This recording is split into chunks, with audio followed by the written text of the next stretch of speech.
ใจเจ้าของเองความคิดความรู้สึกเจ้าของเองอยู่ในกายตัวเองแท้ๆก็ต้องควบคุมของตัวเองสิไปควบคุมอีหยังกับผู้อื่นนี่แหละจังว่า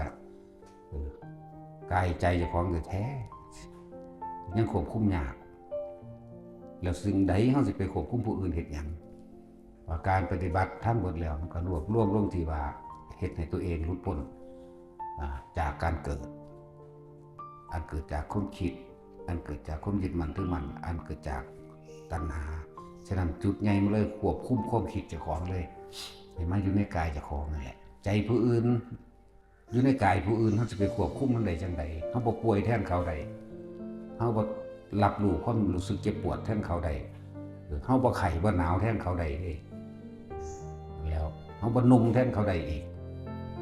สิไปเว้าหยังกับความคิดผู้อื่นเขาสิไปรู้หยังกับความคิดของเจ้าของก็บ่รู้ล่ะแหละจึงว่าเน้นลงที่ตัวเองทำตัวเองให้หลุดพ้นเถอะบ่ต้องไปเอาผู้อื่นหลุดดอกเขาต้องทำของเขาเองจึงบอกว่าแต่ละคนถ้าศึกษาพระธรรมแล้วศึกษาพระวินัยแล้วเอาไว้ตำหนิตัวเองเอาไว้เตือนตัวเองบอกตัวเองควบคุมตนเองบ่ต้องไปควบคุมผู้อื่นดอกสุดท้ายแล้วเฮาก็ต้องเวลาเฮาสิตายเฮาก็ตายผู้เดียวเฮาเองมีผู้ใดมารับรู้ความรู้สึกก่อนตายหรือขณะตายหน้าเฮาได้ดอกเอาตัวเองให้พ้น